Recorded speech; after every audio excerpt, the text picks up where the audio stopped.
Psalm 56 ó yàtọ̀ sí Psalm 55. Ní Psalm 55 ní Psalm 55 àwọn aráalé Dávìdì àwọn lọ̀tá Dávìdì àwọn ni wọ́n ṣe Dávìdì níṣẹ́ ibi. Ní Psalm 56 àwọn ọ̀tá níta àwọn ọ̀tá gidi níta. Orin ti Psalm 56 kò ń ṣará ilé kò tiẹ̀ ń ṣará ìlú ẹ̀ nítorí àkókò tí Dávìdì tó ń sá fún Sọ́ọ̀lù ni. Sọ́ọ̀lù fẹ́ pa Dávìdì a ti ṣe ní Psalm 34 bọ̀ ńgbà tá a ṣe ní Psalm 34 ńgbà tí Dávìdì kọ Psalm 34 Dávìdì ti jáde kúrò ní ìlú àwọn Philistine ńgbà tó kọ ó ti escape but ní Psalm 56 Dávìdì wà ní Gáàtì ní ìlú àwọn Philistine gangan. Ẹ mọ ìlú tó ń jẹ́ Gáàtì ìlú Gòláyàtì Gòláyàtì tí Dávìdì pa ibẹ̀ ló ti wá. Níbi tí Dávìdì ti ń sáré tó ti ń sáré fún Sọ́ọ̀ ẹ jọ̀ọ́ ẹ bá mi close àwọn èèyàn ẹ bá mi close àwọn èèyàn yes ma. Níbi tí Dávìdì ti ń sáré tó ti ń sáré fún Sọ́ọ̀ tí ò mọ ibi tó máa sá lọ mọ́ ní Israel ibi tó bá sá lọ wọ́n á sọ fún pé ó wà ńbẹ̀ ó láti sá àsálà fún ẹ̀mí ẹ̀ níbi tó máa sá jáde sí Gáàtì ìlú Philistine ìlú tó ti pa Gòláyàtì gangan ibẹ̀ ló sá lọ. Idà tó dẹ̀ wà lọ́wọ́ ẹ̀ tó mú dání idà tó fi pa Gòláyàtì ni idà náà idà Gòláyàtì ló wà lọ́wọ́ Dávìdì the only thing tó ní tó fi mú dání nìyẹn. So ńgbà tọ́mọ Philistine rí pé ṣé kò kìí ṣe Dávìdì tí wọ́n ń kọ ni wípé ó pa 10,000 Sọ́ọ̀lù pa 1,000 ṣé kò ṣóun leléyìí ni bí wọ́n ṣe arrest Dávìdì nìyẹn. Wọ́n arrest Dávìdì wọ́n lọ fi sínú túbú. Nígbà tí Dávìdì máa fi realize pé ìlú Gòláyàtì ló mọ̀ wá ṣẹlẹ̀ pé torí pọ́pá Gòláyàtì ni wọ́n ṣe lùsì ogun tí wọ́n lọ jà ní Ẹ́là. Ẹ mọ iye àwọn tó waste ẹ̀mí tó ṣòfò nígbà tí wọ́n lùsì ogun yẹn. So Dávìdì ló jẹ́ kán lùsì ogun yẹn. So wọ́n dẹ̀ wá rí wípé ẹni tó pa Gòláyàtì gangan òun ló sá wá sí ìlú wa yìí wọ́n ṣe mú Dávìdì nìyẹn. Nígbà tí wọ́n sì wá mú Dávìdì wọ́n fi sínú túbú bẹ́ẹ̀ ni wọ́n ń tọ̀mẹ́ǹtì Dávìdì lójoojúmọ́ bẹ́ẹ̀ ni wọ́n ń tọ̀ṣọ́ ẹ̀ bẹ́ẹ̀ ni wọ́n persecute ẹ̀ bẹ́ẹ̀ ló ń fìyà jẹ pé bíi pé ó máa kú lọ everyday àti ibẹ̀ ni pé wọ́n máa pa Dávìdì ni. Sórí yẹn wà ní 1 Samuel chapter 21 verse 10 to 15 a lè lọ kà á dẹ̀ lè kà á ju bẹ́ẹ̀ yẹn lọ later tí ò bá rántí story yẹn. But Saul ló lé Dávìdì kúrò. Kí ni Saul dẹ̀ fi lé Dávìdì kúrò? Jealousy owú ni owú pé wọ́n lọ sógun àwọn obìnrin tán kọ ni wọn bá Dávìdì jẹ̀yà yẹn o. Nígbà tí wọ́n dẹ̀ ja ogun dé àwọn obìnrin bẹ̀rẹ̀ sí ní kọrin Dávìdì pa 10,000 Saul pa 1,000 nínú wá bí Saul wípé báwo ló ṣe máa sọ pé Dávìdì pa 10,000 òun pa 1,000 ó mì kó máa gbàjọba lọ́wọ́ òun nìyẹn. Bó ṣe bẹ̀rẹ̀ sí ní wá ẹ̀mí Dávìdì láti pa ni. Lákòókò Dávìdì ò tí ì ṣẹ̀ṣẹ̀ kò tẹ̀ tí ì di ọba ìlérí ti wà fún o wọ́n ti dòróró lé lórí o but Dávìdì ò tí ì di ọba so ó sá àsálà fún ẹ̀mí ẹ̀. Nígbà tí wọ́n sì wá lọ mú Dávìdì láti máa gbàdúrà wípé Olúwa àfi tó bá ṣàánú fún mi o àánú nìkan ni mo lè fi bọ́ because everyday làwọn èèyàn yìí ló fẹ́ pa òun o àánú ni wọ́n ń tú ìsọ̀rọ̀ tóun sọ ikọ̀ tóun bá sọ ikọ̀ mìíràn máa sọ pé òun sọ gbogbo ẹ̀ tí ẹ ti dàrú àfi tó bá ṣàánú fóun nìkan. Àwọn yẹn láti lọ mú Dávìdì bá ọba Akish lọ́ba yẹn ń jẹ́ kẹ́ lè rántí wọ́n lọ mú Dávìdì bá ọba yẹn. Nígbà tí Dávìdì máa fi rí ọba yẹn Dávìdì láti máa ṣe bíi pé òun ti ya wèrè ni ńṣe ló ń datọ́ lẹ́nu tó ń kàn kan sílẹ̀ tó ń ṣe bí ẹni pé orí ẹ̀ ò pé. Nígbà tọ́ba yẹn gan rí ọba yẹn ní pé ẹjọ́ kí lòun fẹ́ fi wèrè ṣe àwọn wèrè tóun ní síbí ṣé wọ́n tí ì tó ni ẹ ti lọ gbé wèrè míì wá òun ò fẹ́ wèrè ẹ jẹ́ kí wèrè yìí ẹ jẹ́ kó máa lọ. So ọ̀nà tí Dávìdì fi gbà láti fi escape ni òun ni pé Dávìdì bẹ̀rẹ̀ sí ní ṣe bí ẹni wípé orí òun ò pé torí àwọn yẹn àwọn ọmọ ogun ìlú yẹn wọ́n mọ̀ pé Dávìdì ni wọ́n mọ̀ pé ẹni tó pa Gòláyàtì ni idà tó sì wà lọ́wọ́ ẹ̀ tó mú wá idà tó fi pa Gòláyàtì òun ló wà lọ́wọ́ Dávìdì. So ọ̀rọ̀ yanjú kan la máa sọ torí ikọ̀ tí Dávìdì ṣe fẹ́ ka Psalm 56 ni wípé kò ní fi ṣe bí ìṣòro bó ṣe lè le tó lè máa dojúkọ ọmọ Ọlọ́run wípé ká mọ̀ wípé a máa rí àánú nínú ìfẹ́ Ọlọ́run kò kánú, Ọlọ́run kò kì í, ilẹ̀ àánú Ọlọ́run ò kì í ṣú, Ọlọ́run ò kì í fi ọmọ rẹ̀, Ọlọ́run ò kì í fi sílẹ̀. Ẹ̀rù bà Dáfídì, kì í ṣe pé ẹ̀rù ò bá bọ̀, tẹ́rù bá ti fẹ́ bà Dáfídì á fi ìgbàgbọ́ gbé, tẹ́rù bá ti fẹ́ bà Dáfídì á fi ìgbàgbọ́ gbé, á fi ìgbàgbọ́ gbé pé Ọlọ́run yóò ṣèlérí fún mi, Ọlọ́run yìí sọ pé mo máa di ọba Ísírẹ́lì. If God is God, ìlérí yìí gbọ́dọ̀ wá sí ìmúṣẹ. So tó bá pa òun, báwo ló wá ṣe di ọba?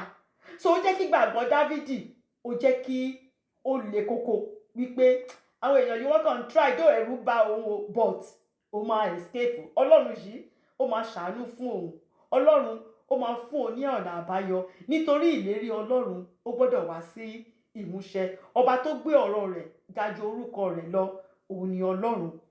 Kò sọ pé ìṣòro ò ní wá, ìṣòro máa wá, ṣùgbọ́n ìṣòro kò ní borí wa. Òun lọ́lọ́run ṣe ìlérí fún wa. So ọ̀rọ̀ ìyànjú kan òun la máa sọ ká tó lọ ka Psalm 56. Ọ̀rọ̀ ìyànjú náà mo title ẹ̀ ní Faith in the midst of fear. Ìgbàgbọ́ láàrin ìbẹ̀rù. Ṣé rí, tó bá jẹ́ pé bí ẹ̀rù ṣe mú Dáfídì ńbẹ̀ yẹn, tó jẹ́ pé Dáfídì ò ní gbàgbọ́ nínú ìlérí Ọlọ́run wípé ìlérí Ọlọ́run yìí ó láti wá sí ìmúṣẹ, wọn bá rí Dáfídì pa. Ìlérí tọ́lọ́run dẹ̀ wá ṣe, ìbámọ̀ wá sí ìmúṣẹ. Ṣé a máa wá blame Ọlọ́run fún ni? Rárá. Ṣùgbọ́n ìgbàgbọ́, láìsí ìgbàgbọ́ èèyàn ò lè please Ọlọ́run o. Láìsí ìgbàgbọ́, you cannot please God. So mo ṣe sọ pé faith in the midst of fear, ìgbàgbọ́ láàrin ìbẹ̀rù. So Psalm 56 rán wa létí pé nígbà tí ìṣòro ayé bá dojú kọ wá, tí ó le koko tá àti ẹ̀mọ́ kan tá lè ṣe, ká rántí wípé a lè rí ààbò àti okun, strength láti fi làjà nínú ìfẹ́, àánú àti ìlérí Ọlọ́run. Ṣé rí, a ò lè ṣẹ́ ogun níta tí a bá borí ogun nínú wa o. Ẹ jẹ́ sọ lóyìnbó bóyá lè yé wa dáadáa. You can't win a war outside if you haven't won it inside. Ogun tẹ́ ẹ bá ti win nínú ọkàn yín, ẹ lè win ẹ̀ níta o. Nǹkan tó jẹ́ gbàgbọ́ nìyẹn. Láti inú ọkàn Dáfídì rí, even though wọ́n torment ẹ̀, wọ́n tọ̀ṣọ̀ ẹ̀, but Dáfídì rí wípé ìlérí tọ́lọ́run ṣe fóun yìí ó láti wá sí ìmúṣẹ. Mo máa yọ̀ nínú ọ̀rọ̀ Ọlọ́run ni. Mo máa padà sí Jerusalem. Ìgbàgbọ́ yẹn ó wà nínú so Dáfídì ti win ogun yẹn nínú ọkàn rẹ̀.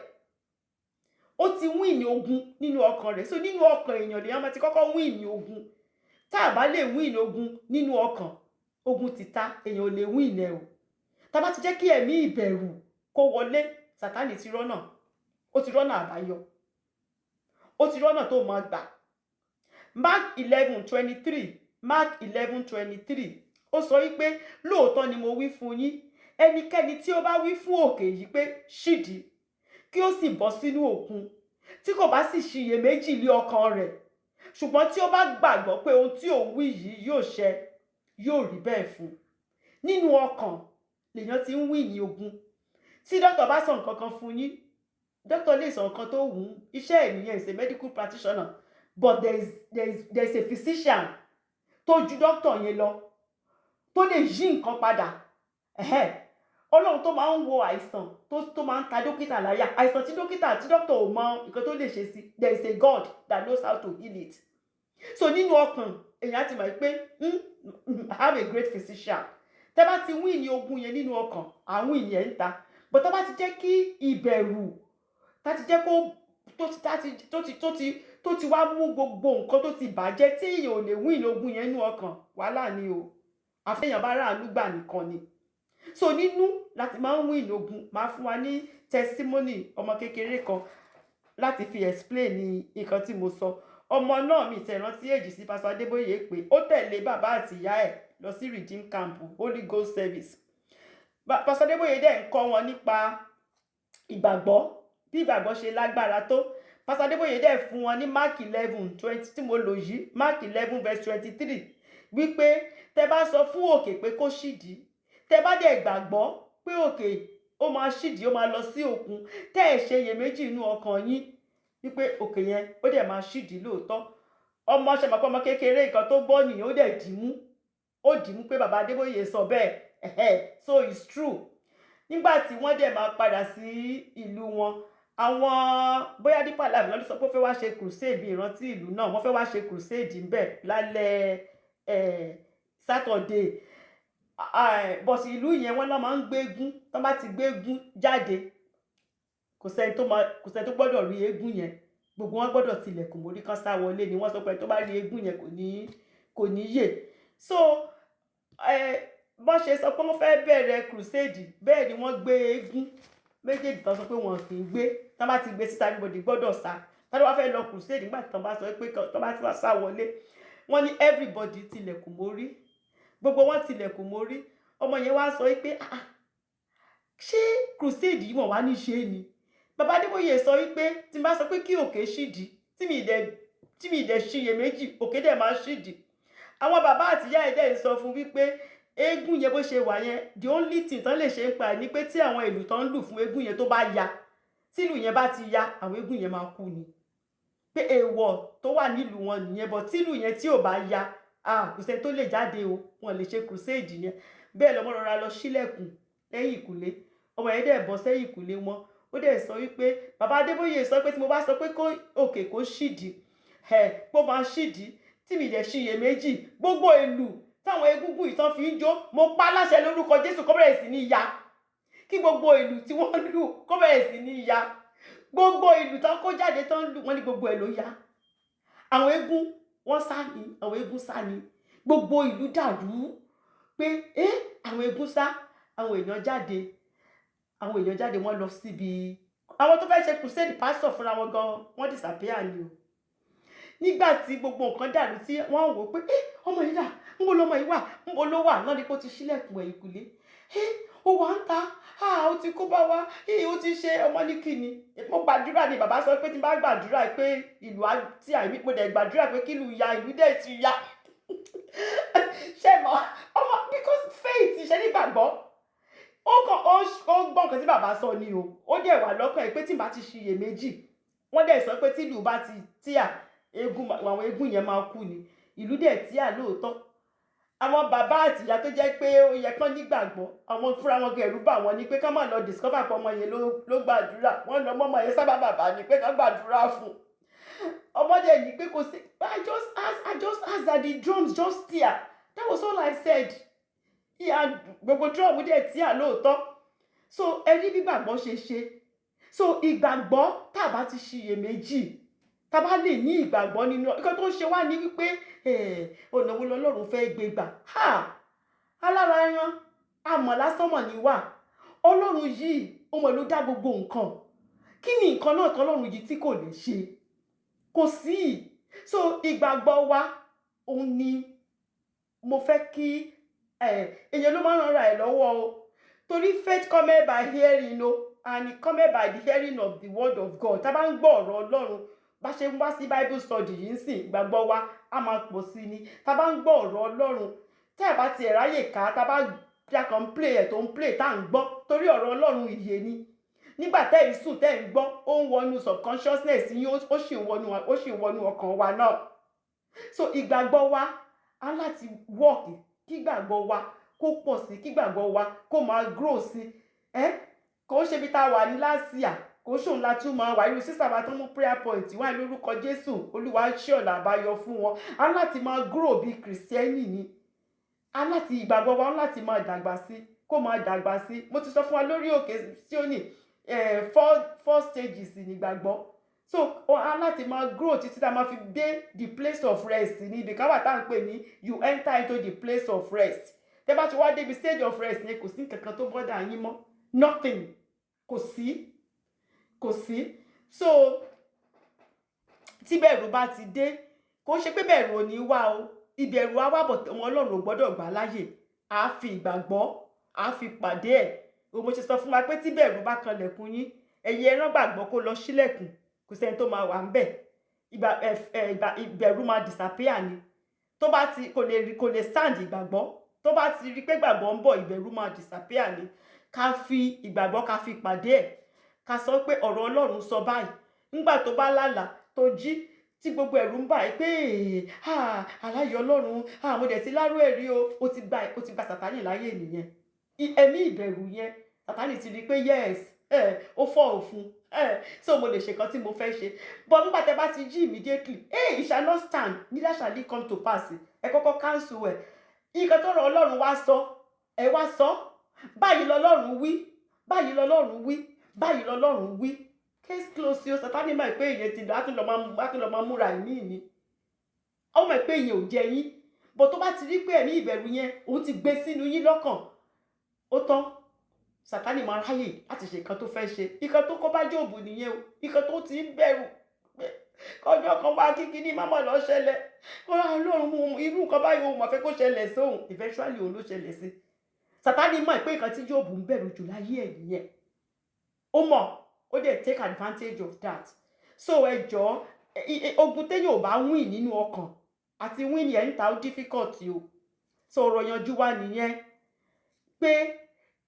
ìgbàgbọ́ òní ká máa lò ìbẹ̀rù wa wá mi sọ pé bẹ̀rù ò ní wá alára ẹran ni wá bọ̀ tí bẹ̀rù bá ti wá gbọ́dọ̀ lè jáde a gbọ́dọ̀ fún ní inch rárá àti ẹ̀ gbọ́dọ̀ jẹ́ kó dúró ká lè ní wípé ọmọ Ọlọ́run lè ní fear is of the devil èṣù ló ní ìbẹ̀rù o Ọlọ́run ò fún wa ní ẹ̀mí ìbẹ̀rù Ọlọ́run ò fún wa ní ẹ̀mí ìbẹ̀rù rárá so ẹ jẹ́ ká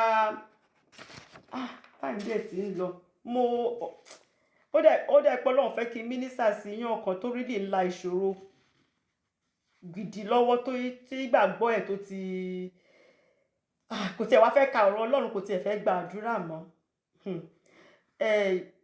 Ṣọlá Rótìmí kọ orin kan bàbá tó máa ń ṣe pakúpakú yẹn ẹ jọ̀ọ́ ẹ lè lọ gbọ́ lórí YouTube ẹni tí ọkàn ẹ̀ dàrú tó tiẹ̀ gbogbo ọkàn yìí dàrú gbogbo ẹ̀ tiẹ̀ ṣe bàbá yẹn kọ wípé èmi ó borí ìṣòro o èmi ó borí ìṣòro dandan bó ti wù kógun kó le tó ó ń ṣọmọ ológun bẹ́ẹ̀ ni a kò ní sí pẹ̀lú ogun rẹ̀ èmi ó borí ìṣòro dandan lórúkọ Jésù ẹ máa borí ìṣòro tẹ̀ ń là kọjá lọ́wọ́lọ́wọ́ o lórúkọ Jésù ẹ jọ̀ọ́ ẹ lọ gbọ́ gbogbo àwọn kan tí bàbá yẹn kọ nípa orin yẹn ó máa mínísà sí yín gan kò sí nǹkan tọ́lọ́run ò lè ṣe ọlọ́wọ́ gbọgbọrọ ni tó máa ń yọ ọmọ rẹ̀ kúrò nínú ọ̀fìn ayé Olúwa sì yọ yín kúrò nínú ọ̀fìn ayé lórúkọ Jésù.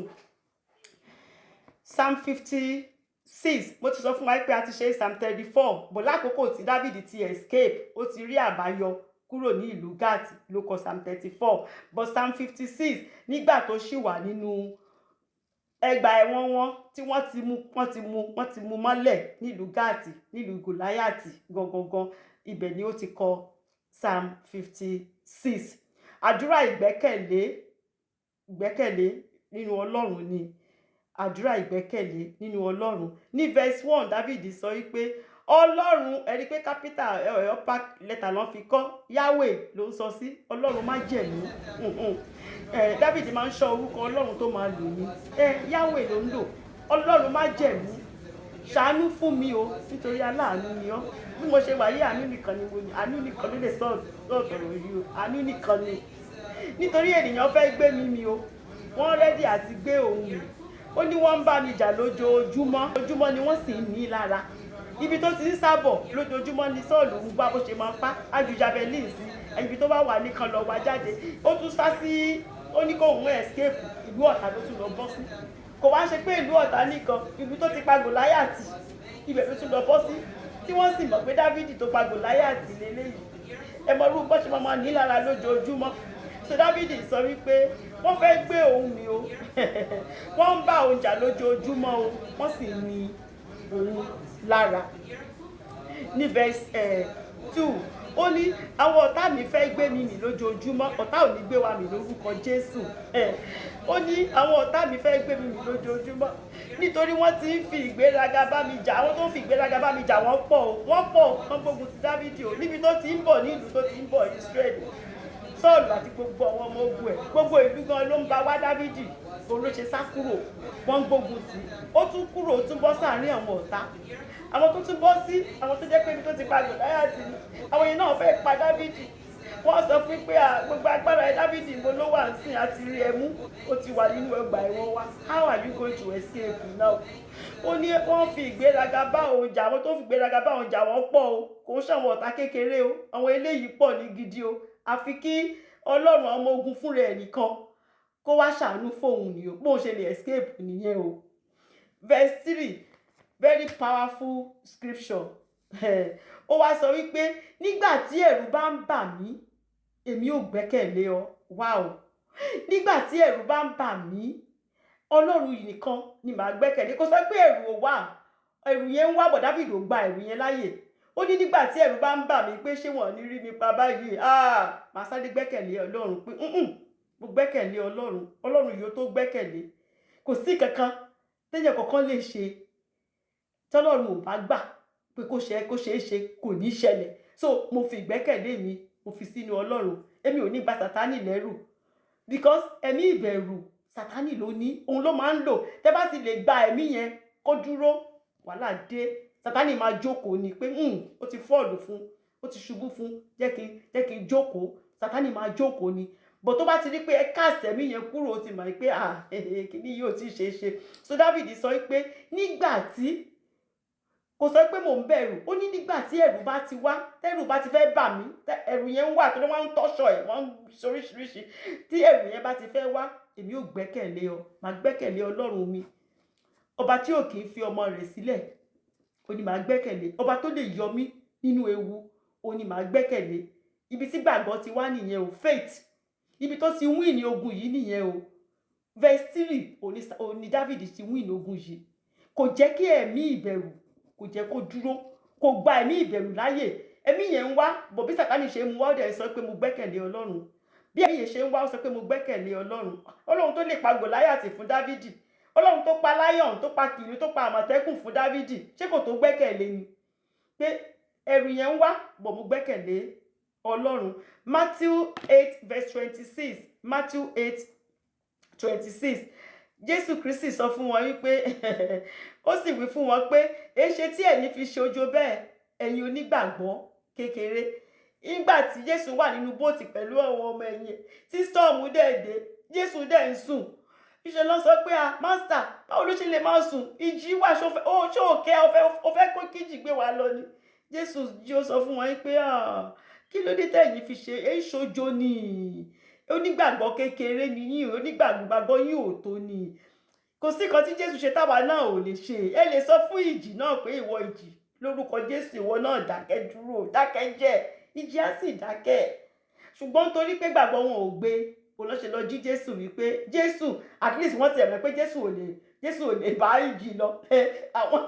Àwọn làwọn sọ pé don't you care that we perish? Pé ṣé òkè apá wa lè, àwọn mọ̀ pé wọn ò lè perish ní tiẹ̀, but àwa ń kọ́, don't you care? You see? So ẹ̀mí ìbẹ̀rù, tí bẹ̀rù bá ti fẹ́ wá, ẹ jọ̀ọ́ ẹ gbẹ́kẹ̀lé ọlọ́run. Ẹ gbẹ́kẹ̀lé ọlọ́run. Tẹ́ bá ti gbẹ́kẹ̀lé ọlọ́run, ẹ̀mí ìbẹ̀rù máa sá ní, spirit ni o, ẹ̀mí kan ni, ìbẹ̀rù sí lórúkọ ẹ̀. So tó bá ti wá, ẹ lè dànù, ẹ fi gbàgbọ́, ẹ fi lè dànù pé ọmọ ọlọ́run ni mí, ọmọ ọlọ́run alààyè ni mí, mo gbẹ́kẹ̀lé ọlọ́run, mo gbẹ́kẹ̀lé ọlọ́run. So ní verse 4 ó wá sọ wípé nípa ọlọ́run ni èmi ò máa yin ọ̀rọ̀ rẹ̀, because ọ̀rọ̀ ọlọ́run ti sọ fún Dáfídì wípé èmi ò ní fi ọ́ sílẹ̀ o, I will never leave you nor forsake you o. So èmi nípa ọ̀rọ̀ ọlọ́run yẹn gan ni màá ti máa yọ̀. Nípa ọ̀rọ̀ ọlọ́run èmi á kàn máa yin ọlọ́run ni o, torí ọlọ́run ti ṣèlérí fún mi pé báyìí ni. So téèyàn míì bá sọ nǹkan míì tí kò tó yàtọ̀ sí nǹkan tọ́lọ́run sọ, títí ẹ ló sọ yẹn o. Èlé tọ́lọ́run sọ lèmi máa yọ̀ nínú rẹ̀. Who is it that says a thing and it cometh to pass when the Lord commanded it not? Àfitọ́lọ́run bá command ẹ̀. So èmi á máa yin nínú ọ̀rọ̀ ọlọ́run, nípa èmi á kàn máa yin ní ọ̀rọ̀ ọlọ́run yẹn, lèmi á ti máa yin ọlọ́run. Nítorí pé ọlọ́run ni èmi ò gbẹ́kẹ̀mí lé. Èmi kì yóò bẹ̀rù kí ni ẹran ara lè ṣe. Ẹran ara àmọ̀ lásán ni, àmọ̀ tọ́lọ́run fi mọ wá tó kàn bírìtì sínú ẹ̀. Kí ló lè ṣe níbi tí kìnìún ẹ̀yà Júdà fún rẹ̀ gangan níbi tó wà?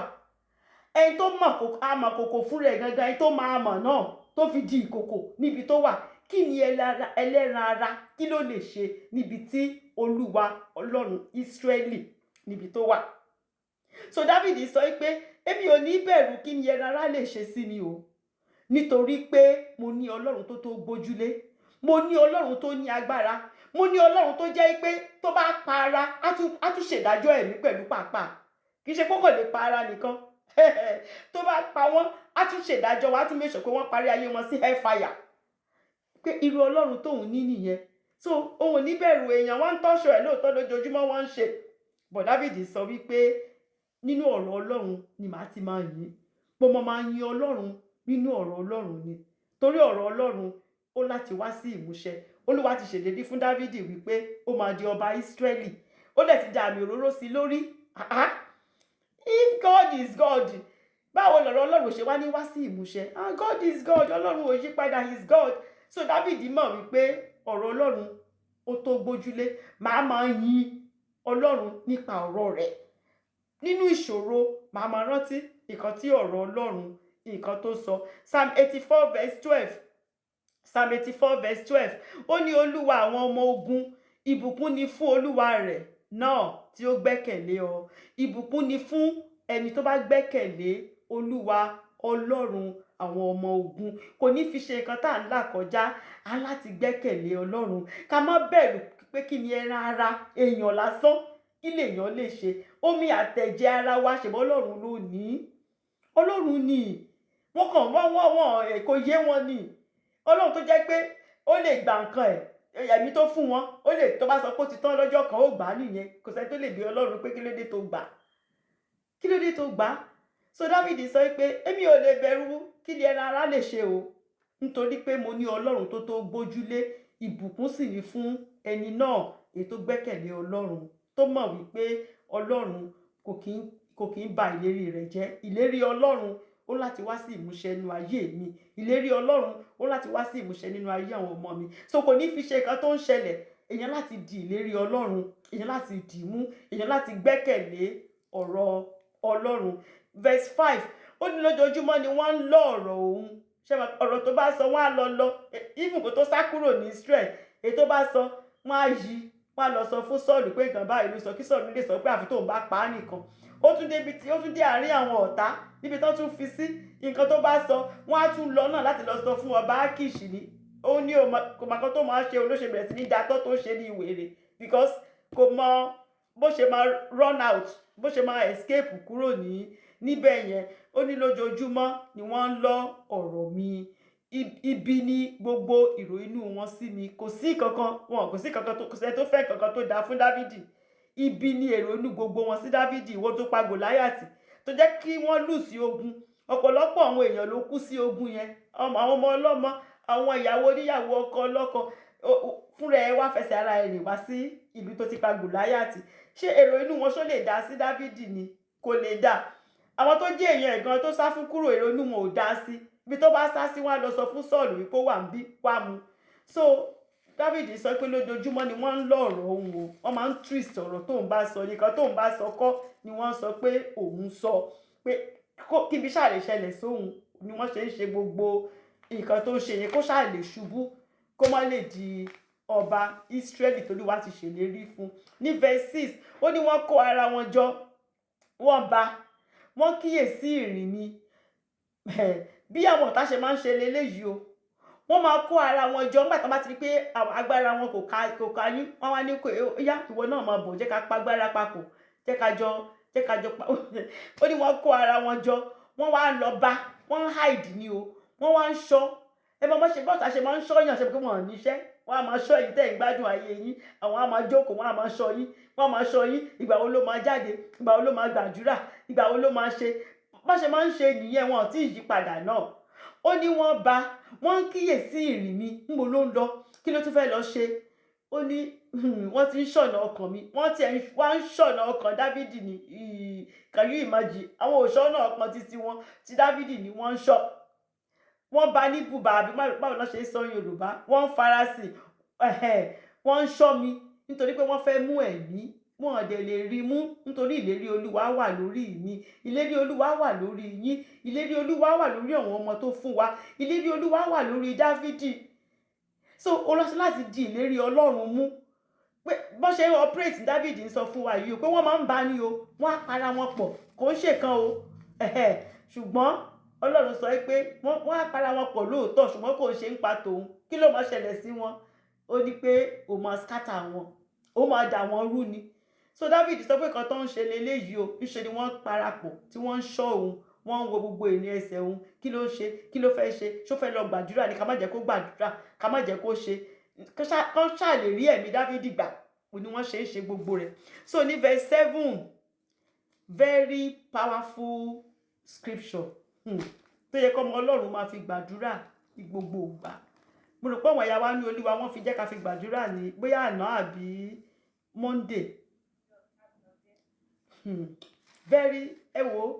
Very powerful scripture. Ó ní wọ́n hà létí ipa àìṣedéédé là. Ṣé àwọn oníṣẹ́ ibi, àwọn tí wọ́n ń ṣe, tí wọ́n mọ̀ pé nǹkan tó ń ṣe yìí nǹkan burúkú ni, ẹ̀ṣẹ̀ ni, ṣé wọ́n lè wá là títorí ẹ̀? Ṣé wọ́n wá là torí pé iṣẹ́ ibi tí wọ́n ń ṣe? Ṣé èèyàn lè ṣe iṣẹ́ ibi kó dẹ̀ ṣàṣeyọrí pẹ̀lú ẹ̀? Ṣé èèyàn lè ṣe iṣẹ́ ibi kó dẹ̀ escape pẹ̀lú ẹ̀? Torí wọ́n máa ń lọ bá síbì kan ni o. Wọ́n á pera wọn lálágbára, wọ́n wá lọ dúró síbì kan pé a monitor ẹ̀, ọ̀nà tó fẹ́ gbé gbà à ń wò ó. David sọ pé ṣé wọ́n á wá ṣerú ẹ̀ kan escape ni? David sọ pé ìbéèrè ni ó bi wá ní ìbéèrè ni o. Ipe ṣé irú àwọn tó ń ṣerú nǹkan bí eléyìí, torí àwọn èèyàn yìí kò tí wọ́n ṣaláì gbàgbọ́ o, àwọn household of faith, àwọn tí wọ́n mọ̀ ń pa Ọlọ́run, wọ́n lọ bá ni, wọ́n ń ṣọ́ mi, wọ́n lọ dúró síbì kan, wọ́n lọ́mọ lágbára, wọ́n lọ hide síbì kan ni o. Wọ́n ń sọ wípé a fẹ́ wò ọ̀nà tó fẹ́ gbé gbà, wọ́n wò pé a fẹ́ wo bó ṣe máa ṣe, ó ní ó wá ń bi wá pé ṣé a rò pé irú àwọn èèyàn ṣé wọ́n lè ṣe déédéé, ṣé wọ́n lè ṣe àṣedéédé yẹn là, ṣó possible kí wọ́n dẹ̀ ṣe kán mu jẹ, kan tí David sọ nìyẹn. Ó wá ń dá wa lóhùn wípé Olúwa ní ìbínú má tiẹ̀ fi sùúrù ṣe, ní ìbínú bí àwọn ènìyàn náà lulẹ̀, bí wọ́n lulẹ̀ Ọlọ́run, torí wọ́n lọ fira wọn sípò kan ni o, wọ́n lọ dúró sókè, wọ́n wá há síbẹ̀ wípé òkè yìí àní jẹ́ kẹ́ni yìí débẹ̀ sẹ́, òkè yìí ọ̀nà tó fẹ́ fi gbàdókè yìí àwọn fẹ́ wò ó, nǹkan tí wọ́n ń ṣe nìyẹn. David wá sọ wípé èyàn ò lè ṣerú ẹ̀ kó là o, ìyẹn ni pé you cannot break through, o ò lè rí how do I put it, o ò lè rọ́nà àbáyọ tó bá ń ṣerú ẹ̀. Ẹni tó bá ń ṣerú ẹ̀, ìdájọ́ Ọlọ́run gbọ́dọ̀ dé sórí ẹ̀yìn, torí adájọ́ máa ń ṣèké lọ́lọ́run. God is a righteous God o, ọba tó dẹ̀ máa ń ṣèdájọ́ ni, ó dẹ̀ kórìíra àwọn ìka ènìyàn. David ni wọ́n lọ dúró ni wọ́n lọ dúró síbi òkè pé ọ̀nà tí David fẹ́ gbé gbà tó máa fi di ọba yẹn à ń wò, à ń mánítọ̀ ẹ̀ pé èèyàn ò lè ṣerú ẹ̀ kó là, kò possible.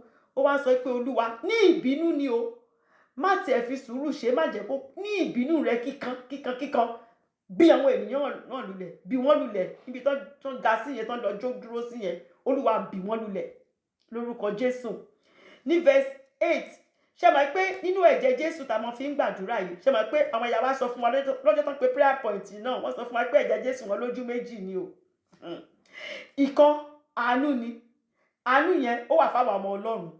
Ṣùgbọ́n tá a bá sọ pé blood of Jesus, à ń sọ pé ẹ̀jẹ̀ yẹn kó ṣàánú fèmí. Ọ̀nà kejì ẹ̀ ò ní ìdájọ́, so kó ṣèdájọ́ fún àwọn ọ̀tá mi. Ìkan tá a bá sọ pé blood of Jesus, ìkan tá à ń sọ nìyẹn.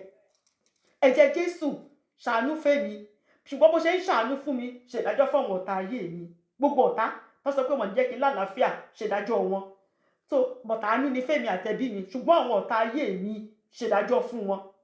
Ìkan tá a máa ń sọ ní tá a bá ti ń pe ẹ̀jẹ̀ Jésù, ẹ̀jẹ̀ Jésù, ẹ̀jẹ̀ Jésù, ojú méjì ni, ìdá lójú méjì ni. Verse 8 ó wá sọ wípé ìwọ ń ka ìrìnkiri mi, wọ́n máa ń kà ní o footstep èèyàn, but bí wọ́n ṣe ń ka footstep èèyàn, bẹ́ẹ̀ ni Olúwa Ọlọ́run Ísírẹ́lì fúnra wọn gangan. Ṣé mọ̀ pé Ọlọ́run fúnra ẹ̀ gangan mọ iye irun tó wà lórí wa, bá a ṣe ń rìn bẹ́ẹ̀ lọ́lọ́run dẹ̀ ṣe ń kà o, torí kò fi wá sílẹ̀, àjọ ń rìn ni o. Ọlọ́run ò fi wá sílẹ̀ o. Ó ní David sọ pé fi omijé mi sínú ìgò rẹ, gbogbo omijé, gbogbo ẹkún tá a ti sun, gbogbo ẹ̀ lọ́lọ́run mọ̀ ń pa ẹ̀ o, gbogbo ẹ̀ pátápátá lọ́lọ́run mọ̀ ń pa ẹ̀. Ẹ má jẹ́ ká rò pé mo là nǹkan báyìí kọjá, Olúwa, gbogbo ẹ̀ lọ́lọ́run mọ̀ ń pa ẹ̀ o. Lóòótọ́ a lè máa rán Ọlọ́run létí, ṣùgbọ́n gbogbo ẹ̀ lọ́lọ́run mọ̀ ń pa ẹ̀. David sọ wípé wọn kò há sí nínú ìwé rẹ̀ bí ṣe bó kọ wọ́n sílẹ̀, Olúwa. gbogbo ìgbà tí Sọ́ọ̀lù ń lé mi, ìgbà táwọn èèyàn bẹ̀rẹ̀ sí ní dìde ogun sí mi níbi tí mo tún dé yìí, nígbà tí mo pa Gòláyátì yẹn gan, gbogbo wa tí mo ti sọkún, tí mo ti ṣe, tí mo ti làwọn nǹkan kọjá, gbogbo rẹ̀ Olúwa ṣègbó wà nínú ìwé rẹ̀. Kí nìdí tó ṣe wà ní ìwé Ọlọ́run? Kọ́lọ́run bá lè ṣèdájọ́ ni o. Kó bá lè ṣèdájọ́ lọ́lọ́run ṣe ń kọ gbogbo rẹ̀ sílẹ̀ wípé ọmọ mi ńgbà tó wà ní high school ìkan báyìí ló ṣe sí, Ọlọ́run kọ sílẹ̀. Nígbà tó ṣe báyìí ìkan báyìí ó wà lákọọ́lẹ̀. Kí kọ̀ǹpútà tó dé láti mọ̀ pé Ọlọ́run gbogbo nǹkan wọ̀nyí lọ́lọ́run máa ń kọ sílẹ̀ pátápátá. Kò sí nǹkan kan yìí, gbogbo ìrìn wa báwọn ọ̀tá ṣe ń ka ìrìn kiri wa, bẹ́ẹ̀ lọ́lọ́run náà ṣe ń ka ìrìn kiri wa o. Ọba tó mọ iye yanrìn tó wà ńlẹ̀ bẹ́ẹ̀ ló ṣe ń ka ìrìn kiri wa. Dávìdì dẹ̀ sọ wípé gbogbo omijé mi ó kúkú wà nínú ìgò rẹ Olúwa. Ó dẹ̀ ti kọ gbogbo rẹ̀ sínú ìwé rẹ̀. Nítorí náà ìdájọ́ láti dé sórí àwọn ọ̀tá. Nǹkan tí ọkùnrin tó kọ peace when trouble blows, Jehovah sees, Jehovah knows, he is my peace. When sorrows near, Jehovah sees, Jehovah hears. Nǹkan tó inspire àwọn tó fi kọ orin yẹn nìyẹn. Wípé gbogbo rẹ̀ lọ́lọ́run rí. Kò sí nǹkan tá a là kọjá tọ́lọ́run ò rí. Gbogbo rẹ̀ ló dẹ̀ wà ní àkọọ́lẹ̀ lọ́dọ̀ Ọlọ́run. Kó bá lè ṣàánú fún wa, one, kó bá lè ṣèdájọ́ fún gbogbo àwọn tó ti ṣeṣẹ́ ibi nínú ayé wa. Ọlọ́run ṣe ń kọ gbogbo rẹ̀ ló ṣe ń kọ sílẹ̀ fún wa. Ní verse 9 ó wá sọ wípé ní ọjọ́ tí mo bá kígbe, nígbà náà ni àwọn ọ̀tá mi yóò pẹ̀yìn dà. Ọjọ́ tí mo bá kígbe ni o, tí mo bá dákẹ́, ẹni tó bá dákẹ́ tí a bá dákẹ́ o. A closed mouth is a closed destiny o. Mo ti sọ fún wa lórí òkè Síónì. Ẹni tó bá dákẹ́ tí a bá dákẹ́. Dávìdì sọ wípé ní ọjọ́ tí mo bá kígbe, tí mi ò bá kígbe kò sí kankan tó máa ṣẹlẹ̀. Tọ́lọ́run sọ wípé ká béèrè, ó ní ká gba àdúrà. Nǹkan tàdúrà ń ṣe, kò ṣe é explain o, kò sí bí a ṣe lè sọ. Nǹkan tàdúrà ń ṣe pọ̀ o. Dávìdì sọ pé lọ́jọ́ tí mo bá kígbe, nígbà náà ni àwọn ọ̀tá mi yóò pẹ̀yìn dà. Téèyàn ò bá kígbe, àwọn ọ̀tá yẹn gan mọ̀. Tán bá ti rí pé ẹ̀ ń gbàdúrà dáadáa, wọ́n á máa ṣọ́ àkókò tẹ́ ẹ̀ gbàdúrà ni. Wọ́n á máa ṣọ́. Nǹkan tó máa ṣe ni pé wọ́n fẹ́ weaken bẹ́ẹ̀ ṣe ń gbàdúrà. But tán bá ti rí pé wọ́n lè stop yín. Tí Sátánì bá ti rí pé òun lè attack prayer life yín, ó máa fi yín lẹ̀ ni o. Tí àdúrà yín bá ti gbóná, tó gbóná ní gidi, Sátánì ò ń dúró ń bẹ̀. Àwọn náà mọ̀. So nǹkan tí wọ́n kọ́kọ́ ṣe ni pé wọ́n á kọ́kọ́ wá weaken prayer life yín náà kán tó lè ṣe nǹkan kan. Wọ́n á kọ́kọ́, because when you pray, the enemies will retreat o. Ọ̀tá máa pẹ̀yìn dà ní. Àwọn náà ò fẹ́ kù. Ẹdìyẹ bà ló kù ní. Ara orókun, ara ọ̀rẹ́ dìyẹ. So Dávìdì sọ wípé ní ọjọ́ tí mo bá kígbe, nígbà náà ni àwọn ọ̀tá mi yóò pẹ̀yìn dà. Èyí ni èmi mọ̀, ó dá mi lójú ni. Dávìdì sọ wípé I know this for sure. Sure tí gidi ni, nítorí mo mọ̀ wípé Ọlọ́run wà fún mi. Ọlọ́run wà fún wa o. Deuteronomy 31 verse 8. Okay, jẹ́ kí n kọ́. Deuteronomy 31 verse 8. Àti Olúwa òun ni ó ń lọ ṣáájú rẹ̀. Olúwa ń lọ ṣáájú wa ni o. Òun ni yóò pẹ̀lú rẹ. Olúwa wà pẹ̀lú wa. Òun kì yóò fi wá sílẹ̀. Bẹ́ẹ̀ ni kì yóò kọ̀ wá. Ọlọ́run dẹ̀ sọ pé ká má ṣe bẹ̀rù o. Má ṣe bẹ̀rù o. Bẹ́ẹ̀ ni kí àyà kí ó má ṣe fò ọ́. Má bẹ̀rù. Má jẹ́ káyà fò ọ́. Torí mò ń lọ ṣáájú rẹ. Mo sì wà pẹ̀lú rẹ. Ọdún yìí náà Ọlọ́run fún wa ní Joshua 1:5 lórí òkè Síónì. Bí mo ṣe wà pẹ̀lú Mósè, màá wà pẹ̀lú yín, mi ò ní fi yín sílẹ̀. So Ọlọ́run ò kì í fi ọmọ ẹ̀ sílẹ̀ o. Kò síbi tí kò wà ní gbogbo ìgbà. Kò kúkú ní tíkẹ̀tì tó fi ń gun bàlúùn. So gbogbo ayé ló wà nígbà gbogbo. So kò kì í fi wá sílẹ̀. So Dávìdì sọ pé ìdánilójú tí mo ní ni wípé Ọlọ́run yìí ó wà fún mi o. So tó bá ti mọ̀ pé Ọlọ́run wà fún ọ, pé kò lè fi ọ́ sílẹ̀, kò dẹ̀ lè forsake ẹ, kí ni wọ́n fẹ́ máa bẹ̀rù ẹlẹ́ran ara sí? Kí ni wọ́n fẹ́ máa bẹ̀rù Sátánì sí? Hebrews 13 verse 5. Hébérù 1:5 the B part. Ó ní èmi kò jẹ́ fi ọ́ sílẹ̀, bẹ́ẹ̀ ni èmi kò jẹ́ kọ̀ ọ́ sílẹ̀. Olúwa ò ní fi wá sílẹ̀, kò dẹ̀ ní kọ̀ wá sílẹ̀. As long as tí ò bá ti sí ẹ̀ṣẹ̀ nínú ayé wa, Olúwa ò ní fi wá sílẹ̀, kò dẹ̀ ní kọ̀ wá, kò ní kọ̀ wá sílẹ̀. Ní sermon Pastor Adébóyè kan wọ́n sọ wípé tó bá ń ja ogun, wọ́n ní tó bá dàbẹ̀ ní pé òun lù sí ogun yẹn, á jẹ́ pé ìwọ nìkan ló ń dá ja ogun yẹn. Ó pe Ọlọ́run pé kó wá ja ogun yẹn. Wọ́n ní situation yẹn you are less than a conqueror. Wọ́n ní but tó bá jẹ́ pé ó ń ja ogun yẹn, Ọlọ́run àti wa àtọlọ́run ẹjọ́ ń ṣe, ẹjọ́ ń ja ogun yẹn papọ̀ ni. Wọ́n ní you are a conqueror, aṣẹ́gun ni ẹ́. Wọ́n ní but tó bá wá jẹ́ pé Ọlọ́run nìkan ló ń bá ẹ ja ogun yẹn tí wọ́n ti ẹ̀ jà, ìwọ kàn jókòó ni, ó kàn ra make àwọn ọ̀tá ẹ your footstool ni. Wọ́n ní you are more than a conqueror. You are more than a conqueror. That sermon, very powerful sermon. Mi mọ title sermon yẹn, but very powerful. Pé nínú ogun scenario mẹ́ta ló ń wà. It's either you are less than a conqueror, or you are a conqueror, or you are more than a conqueror. Ó depend ibi tó bá ṣe pé Ọlọ́run sí. Tó bá fẹ́ máa dá nìkan ja ogun yẹn, tó ń dájà fún rẹ, you are less than a conqueror. Tó bá dẹ̀ sọ pé Ọlọ́run, you are my senior partner, ogun yìí èmi náà ń jà, jẹ́ kájọ máa jà, you are a conqueror. But tó bá sọ pé Olúwa, ìwọ lolúwa Ọlọ́run àwọn ọmọ ogun, Ọlọ́run tó le tó sì lágbára, ìwọ ni kó wá ja ogun yìí, you are more than a conqueror. Ta ló fẹ́ bọ́ Ọlọ́run jà tó fẹ́ win? Kò tí sẹ́ni tó ṣe irú ẹ̀ rí. Verse 10 ó ní nípa Ọlọ́run ni èmi ò máa yin ọ̀rọ̀ rẹ̀. Ó ti sọ ní verse 4, mo ti explain ẹ̀ ní verse 4 pé nípa Ọlọ́run ni èmi ò máa yin ọ̀rọ̀ rẹ̀. Ọ̀rọ̀ Ọlọ́run òun ni màá gbẹ́kẹ̀lé. Màá máa yin Ọlọ́run nítorí ọ̀rọ̀ rẹ̀, nǹkan tọ́rọ̀ rẹ̀, ìlérí rẹ̀ tó sọ fún mi. Màá máa yin Ọlọ́run based on ìlérí tó ṣe fún mi, torí ìlérí Ọlọ́run kò lè yẹ̀. Ó nípa Olúwa ni èmi ò máa yin ọ̀rọ̀ rẹ̀. Màá máa yin ọ̀rọ̀ Olúwa yìí ni. Màá máa yin ọ̀rọ̀ Olúwa yìí ni. Ìlérí Ọlọ́run kò kì í yẹ̀. Òun ló ṣe bẹ̀rẹ̀ pẹ̀lú Yahweh, covenant keeping God, ọba tó ń pa májẹ̀mú mọ́. God is able to do his will o. A nílò ọ̀rọ̀ Ọlọ́run. Ẹ tó bá wá mọ ọ̀rọ̀ Ọlọ́run, ibi tí wàhálà máa wá ń wà nìyẹn. But the moment you know, tẹ́ bá ti mọ nǹkan tọ́rọ̀ Ọlọ́run sọ ń pa nǹkan yẹn, tẹ̀dẹ̀ ti sọ, tẹ̀dẹ̀ gbàgbọ́ lóòótọ́, Sátánì fúnra ẹ̀ máa fẹsẹ̀ fẹ́ ni. Verse 11 ó ní Ọlọ́run ni èmi gbẹ́kẹ̀lé lé. Èmi ò gbẹ́kẹ̀lé nǹkan mìíràn o. Ọlọ́run mi yìí, kò tún sí part 2, kò sí part B, kò sí part C. Ọlọ́run yìí nìkan lèmi gbẹ́kẹ̀lé lé. So nítorí pé mo gbẹ́kẹ̀lé Ọlọ́run, èmi kì yóò bẹ̀rù kí ni ènìyàn lè ṣe sí mi. Mi ní bẹ̀rù èèyàn kankan. Tẹ́ bá rí Kristẹni tọkàn ẹ lé kókókókó, ẹ mọ̀ pé ẹni tó gbẹ́kẹ̀lé Ọlọ́run ní gidi ni. Ní gidi ni. Èmi ò ní bẹ̀rù. He is a great deliverer. Òun nìkan ló lè gbàyàn lọ́wọ́ gbogbo ogun ayé. Òun nìkan náà ni.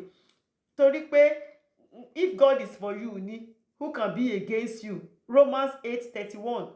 Romans 8:31. Ǹjẹ́ kí ilé àwa ó hà wí sí nǹkan wọ̀nyí? Bí Ọlọ́run bá wà fún wa, ta ni yóò kọ ojú ìjà sí wa? Kò sí. So ní verse 12 ó wá sọ wípé ẹ̀jẹ̀ rẹ̀ ń bẹ lára mi. Ẹ máa gbọ́ Dávídì o. Alákọ̀ọ́ tọ́lọ́run fẹ́ràn Dávídì lélẹ́yìí o. Dávídì sọ wípé ẹ̀jẹ̀ rẹ̀ ń bẹ lára mi, vow. Torí mo ní ìdánilójú pé mo máa padà sí Jerusalem. Mo máa lọ yìn ọ́, mo dẹ̀ máa lọ mú ìlérí mi, ohun tí mo vow, torí mo ti make vow. Ṣé mo pé nígbà míì tá bá ń wá nǹkan lọ́dọ̀ Ọlọ́run, téèyàn bá make vow, kí tẹ̀ ní vow Yorùbá, ìlérí. Téèyàn bá make ẹ̀jẹ̀, téèyàn bá ṣe ẹ̀jẹ̀ fọ́lọ́run, ẹ̀jẹ̀ téèyàn máa sọ ní o, irú ti Hánà. Ṣé mọ̀? Hánà ń wá ọmọ, Ọlọ́run dẹ̀ ń wá wòlíì. Hánà dẹ̀ sọ pé Olúwa, tó bá fún mi lọ́mọ, kó fún mi lọ́mọ ọkùnrin, mo máa fi fún ọ ni, kó máa ṣe iṣẹ́ rẹ. Ọlọ́run sọ pé you are right, you got it, torí mi gan wá wòlíì. Hánà dẹ̀ sọ pé tó bá ti fún mi, màá fún ọ, kó jẹ́ wòlíì fún ẹ. Ẹ rí bí ìkọ́tàdúrà Hánà tó ṣe gbà nìyẹn. So David sọ pé as at this verse 12 yìí ó ti ní ẹ̀jẹ̀ pé mo mọ̀ pé màá padà sí Jerusalem. Mo mọ̀ pé màá padà, faith ìgbàgbọ́ ẹ̀ ló ń sọ̀rọ̀ o. Mo mọ̀ pé màá padà sínú tẹ́ḿpìlì Ọlọ́run. Mo máa lọ san ẹ̀jẹ̀ mi, mo máa lọ san nínú tẹ́ḿpìlì Ọlọ́run. Ó ní ẹ̀jẹ̀ rẹ̀ ń bẹ lára mi Ọlọ́run. Èmi ò fi ìyìn fún ọ. Mo máa lọ fi ìyìn fún ọ nínú tẹ́ḿpìlì. Ìlérí tí mo dẹ̀ ṣe, ẹ̀jẹ̀ tí mo jẹ́, mo máa lọ san nítorí mo mọ̀ pé mo máa la eléyìí kọjá. One of my best kí n sọ pé favourite scripture mi ni wípé tí bá ti rí and it came to pass máa ń rẹ́rìn nínú Bible, and it came to pass èyí náà máa kọjá, èyí tá à ń là kọjá yìí ó máa kọjá. Ọ̀rọ̀ Ọlọ́run ni o, kò sí kan tí ò ní expiration date o, ó máa kọjá. Ká kàn find the peace, ká find àlàáfíà ni. So David ní ìdánilójú wípé òun padà sí Jerusalem sẹ́, òun sì máa lọ yin Ọlọ́run ní Jerusalem, òun sì máa san ẹ̀jẹ̀ òun. Ní verse 13 ló wá sọ wípé nítorí pé ìwọ ni o ti gba ọkàn mi lọ́wọ́ ikú, you have done it before. Goliath dé, ó gba ọkàn mi lọ́wọ́ ẹ̀. Kìnìún dé, ó gba ọkàn mi lọ́wọ́ ẹ̀. Àmọ̀tẹ́kùn dé, ó gba ọkàn mi lọ́wọ́ ẹ̀. Ó ní jẹ́ kí n ṣubú. Ilé tí mo wà nú ẹ̀ yìí mi ò ní ṣubú, ẹsẹ̀ mi ò ní kọ̀. Mo máa tún la ilé yìí náà, mo máa tún là kọjá ni. Ìgbàgbọ́ ló ń jẹ́ bẹ́ẹ̀ o. Ìgbàgbọ́ nítorí pé ìwọ ni o ti gba ọkàn mi. Faith ní David ṣì ń lò, kò kí ń ṣe pé bí a ti rí deliverance lákòókò yìí o. Psalm 34 ló sì rí ọ̀nà àbáyọ o. Níbí ó sì ń gbàdúrà sí Ọlọ́run ni o. Bọ̀ tó wá ń sọ pẹ̀lú ìgbàgbọ́ wípé nítorí pé ìwọ tí o ti gba ọkàn mi lọ́wọ́ ikú, ó ti gba ọkàn mi lọ́wọ́ ikú how many times? Nígbà tí Saul gan tó throw javelin sí ńgbà méjì, kò sí kankan tó bá David ń bẹ̀. David escape ẹ̀. Pé sọ ìwọ tó ti gbà mí lọ́wọ́ ikú, ṣé inú eléyìí ó máa tún kó mi yọ, ò lè jẹ́ kí n ṣubú. Ìwọ kì yóò há àgbà ẹsẹ̀ mi lọ́wọ́ ìṣubú bí. Mi ò lè ṣubú, mi ò lè ṣubú, mi ò lè ṣubú rárá ni. Ní ṣubú lórúkọ Jésù. Mi ò dẹ̀ ní ṣubú. Ìdí tí mi ṣe ní ṣe ṣubú ni pé kí èmi kí ó lè máa rìn níwájú Ọlọ́run ní ìmọ́lẹ̀ àwọn alààyè. Ìdí tí mi ṣe ní ṣubú ni wípé mo sì fẹ́ continue láti máa ṣe iṣẹ́ Ọlọ́run o. Mo sì fẹ́ continue láti máa yin Ọlọ́run lórí ilẹ̀ alààyè. Èmi ò ní kankan ṣe pẹ̀lú òkú. Gbogbo májẹ̀mú pẹ̀lú ikú mo bàjẹ́ lórúkọ Jésù nítorí pé èmi sì fẹ́ yìn ọ́ lórí ilẹ̀ alààyè. Mo sì fẹ́ yìn ọ́ lórí ilẹ̀ alààyè. So ò ní jẹ́ kí ẹsẹ̀ mi ò ní jẹ́ kó ṣubú. You will not let me stumble. Àdúrà David nìyẹn bó tó ti fi gbàgbọ́, ó ti fi gbé. So David kàn ń yọ̀ nínú Ọlọ́run ní pé kò ní fi ṣe nǹkan tó ń ṣẹlẹ̀ sóhun lọ́wọ́lọ́wọ́ lákòókò ibi tóun wà yẹn. Òun máa padà sí Jerúsálẹ́mù láti wá tún rú ẹbọ sí Olúwa Ọlọ́run Ísírẹ́lì. Ògo ni fún Ọlọ́run lókè ọ̀run. Ẹ jẹ́ ká conclude pẹ̀lú wípé David sọ wípé ó wò ní bẹ̀rù alára ẹran, kò sí nǹkan alára ẹran tó lè gbé òun ṣe. Ṣùgbọ́n ẹni tó ń bẹ̀rù òun ni Ọlọ́run, tó jẹ́ pé tó bá pa alára ẹran á tún ṣèdájọ́ rẹ̀. Á ṣèdájọ́ rẹ̀, á tún jẹ́ kó lọ sí iná àjò onírun. Pé irú ẹni tó ń bẹ̀rù nìyẹn. Irú ẹni tó yẹ ká bẹ̀rù nìyẹn. So ẹ tí kò bá ní Jésù Kristi, ẹ tí ò bá ní Olúwa àti olùgbàlà rẹ̀, eventually fire iná àjò nínú yẹn náà yín ò ní jẹ́ pé wá lórúkọ Jésù.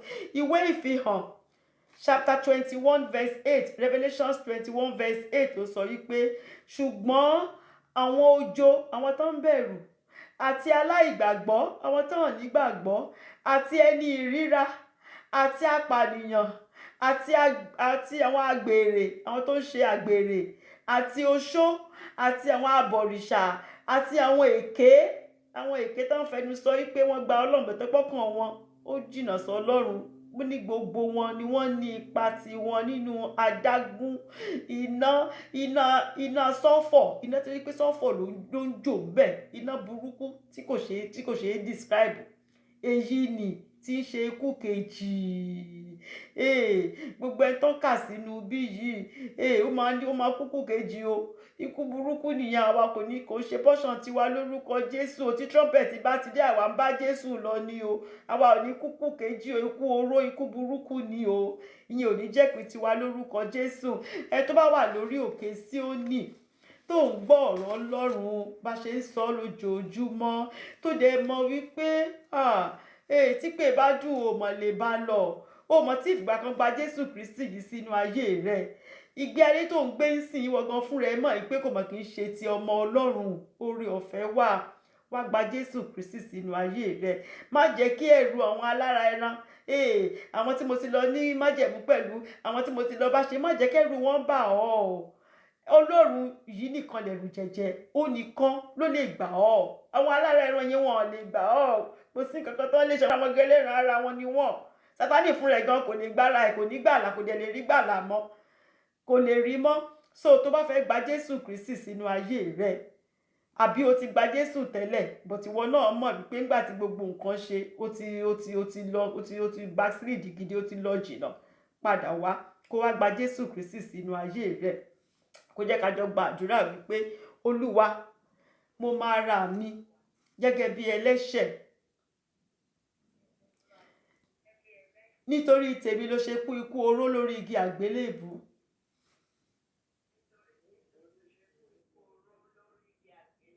Dárí gbogbo ẹ̀ṣẹ̀ mi jì mí. Fi ẹ̀jẹ̀ rẹ fi wẹ gbogbo ẹ̀ṣẹ̀ mi mọ́. Mo gba Jésù Kristi ní Olúwa àti olùgbàlà mi.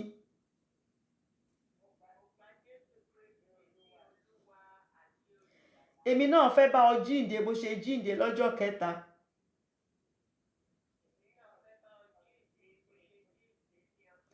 Kọ orúkọ mi sínú ìwé ìyè.